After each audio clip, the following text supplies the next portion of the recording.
সুপ্রিয় শিক্ষার্থী বন্ধুরা, আমি সাহাদ আমিন অনিক স্বাগতম জানাই তোমাদের টেকনিক ইজ এডুকেশনে। চলে আসলাম তোমাদের সামনে পৃষ্ঠা নাম্বার 48-এ যে কাজের গ নম্বর অঙ্কটা আছে। দেখো, গ নম্বর অঙ্কটার সমাধান নিয়ে এখানে বলা হয়েছে যে P of x is equals to তোমার হচ্ছে একটা ফাংশনের মান দেওয়া আছে আর এবং বলে দেওয়া হয়েছে যে এক্স মাইনাস ওয়ান, এই যে এক্স মাইনাস ওয়ান, এই এক্স মাইনাস ওয়ানটা এইটার যে পি অফ এক্সের একটি উৎপাদক, এটা আমাদের প্রমাণ করে দেখাইতে হবে। এখন কথা হচ্ছে উৎপাদক আবার কি জিনিস। ধরো আমরা এখানে একটা সংখ্যা লিখলাম হচ্ছে 12। এই 12 এর কয়েকটা উৎপাদকের নাম বলো তো। 12 এর কয়েকটা উৎপাদকের নাম হচ্ছে যে ভাইয়া, একটা উৎপাদক হচ্ছে 12 নিজেই, ঠিক আছে। আরেকটা উৎপাদক হচ্ছে 1, এগুলো হলো কমন, ঠিক আছে। আরেকটা উৎপাদক বলতে পারেন 6, আরেকটা 2, ঠিক আছে। আরও একটা বলতে পারেন 4, ওকে। আরেকটা বলতে পারেন হচ্ছে 3 বলতে পারেন। তাহলে এই যে এতগুলো উৎপাদক আসলো, এই অক্টোপাসের এতগুলো উৎপাদক, ঠিক আছে। অক্টোপাস থেকে বেশি এলো কাঁকড়া লাগতেছে। তো যাই হোক, তোমার এই যে এতগুলো উৎপাদক পেলাম আমরা, যে সংখ্যাগুলো যে উৎপাদক, এখন কীভাবে বুঝলাম যে এগুলো আসলে উৎপাদক?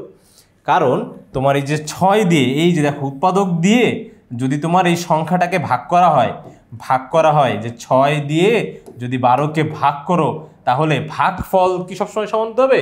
না, ভাগশেষ শূন্য হতে হবে। এখানে ভাগফল দিয়ে কিছু না, ঠিক আছে। ভাগফল দিয়ে কিছু না, ভাগশেষ প্রত্যেকবার শূন্য হতে হবে। যে সকল সংখ্যা দিয়ে তোমার হচ্ছে এই নির্দিষ্ট সংখ্যাটাকে ভাগ করলে ভাগশেষ শূন্য হয়, ভাগশেষ কত হতে হবে? শূন্য হতে হবে। ভাগশেষ যদি শূন্য হয় তাহলে সেক্ষেত্রে এই যে দেখো তোমার হচ্ছে 12 একটি উৎপাদক 6 হয়ে যাবে। কিন্তু 12 এর উৎপাদক দেখো 5 হবে না, 5 হবে না। কারণ কেন? 5 দিয়ে যদি আমি 12কে ভাগ করি, তাহলে এখানে 5 দুগুণে 10 আসতেছে ঠিকই, কিন্তু তোমার ভাগশেষ কত আসতেছে? 2, ভাগশেষ আসতেছে 2। তাহলে সেক্ষেত্রে তোমার হচ্ছে 5 কি বলতো? 12 এর উৎপাদক না। তার মানে উৎপাদক হওয়ার জন্য কি হতে হবে? ভাগশেষ শূন্য হতে হবে। তাহলে দেখি আমরা হচ্ছে ভাগশেষ উপপাদ্য থেকে আমরা কিন্তু একবারে তোমার হচ্ছে ভাগশেষটা বের করতে পারি।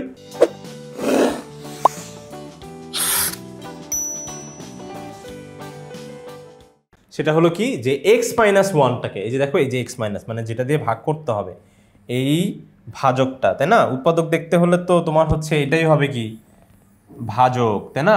এটা দিয়ে এটাকে ভাগ করে দেখতে হবে, এটা দিয়ে তোমার পি অফ এক্সটাকে ভাগ করে দেখতে হবে যে আমার ভাগশেষ শূন্য হয় কিনা। যদি ভাগশেষ শূন্য হয় তাহলে এটা উৎপাদক হবে, যদি ভাগশেষ শূন্য না হয় তাহলে উৎপাদক হবে না, ঠিক আছে। তাহলে সেই ক্ষেত্রে আমরা হচ্ছে এটাকে দেখো, ভাগশেষ উপপাদ্য দিয়ে যদি আমরা হচ্ছে ভাগশেষ বের করতে চাই, তাহলে ভাজকটাকে মনে মনে কি ধরে নিতে হবে? শূন্য ধরে নিতে হবে। তাহলে শূন্য ধরে নিলে x minus one is equals to শূন্য ধরলাম, তাহলে এক্স এর মান কত আসলো? 1, ঠিক আছে। তাহলে যে এখানে এই 1টা কি করবো? বাসায় নিয়ে যাবো না? মোটেও না। আমরা হচ্ছে এই 1 এর মানটা এই যে এখানে বসাই দিব, যে তোমার যেই ফাংশন ছিল সেই ফাংশনে পি অফ 1 বসাবো, ঠিক আছে। তাহলে পি অফ 1 যদি আমি বসিয়ে দেই, তাহলে সেক্ষেত্রে যেখানে বলেই দেওয়া উৎপাদক হবে যদি তোমার P of 1 is equals to 0 আসে, ঠিক আছে। যে ভাগশেষ উপপাদ্য দ্বারা ভাগশেষ বের করার পরে যদি ভাগশেষটা 0 আসে তাহলে উৎপাদক হবে। আচ্ছা, তাহলে সেক্ষেত্রে কি, যে তোমার হচ্ছে প্রত্যেকটা জায়গায় এখন কি বসে বলো তো? 1 হয়ে যাবে। যেখানে যেখানে এক্স আছে সেখানে সেখানে 1, যেখানে যেখানে এক্স আছে সেখানে সেখানে 1, যেখানে যেখানে এক্স আছে সেখানে সেখানে 1। এখানে আমরা হচ্ছে 1 এর পাওয়ার যাই দেয় না কেন 1 কিন্তু 1ই থাকে। তাহলে এগুলো নিয়ে আমাদের মাথা ব্যথা করার কোনো কারণ নাই। আমরা হচ্ছে এখানে 3 বসাই দিব, এখানে -4, এখানে হচ্ছে 4 আর -3, তাহলে +3 -3 কাটা, -4 +4 কাটা, তাহলে কত চলে আসলো? 0 চলে আসলো। তাহলে যেহেতু আমরা x-1 দিয়ে ভাগ করার পরে ভাগফল যাই হোক না কেন ভাগশেষ আসছে কত? 0, ভাগশেষ আসছে 0, তাহলে এটা আর যাই হোক উৎপাদক হবেই হবে হবে। আচ্ছা বলি বন্ধুরা, তোমরা সম্পূর্ণ বিষয়টা সুন্দরভাবে ভালোভাবে স্পষ্টভাবে বুঝতে পেরেছ। তো পরবর্তী ভিডিও দেখার জন্য আমন্ত্রণ জানিয়ে আজকে এখানে শেষ করছি। ধন্যবাদ সবাইকে, আসসালামু আলাইকুম।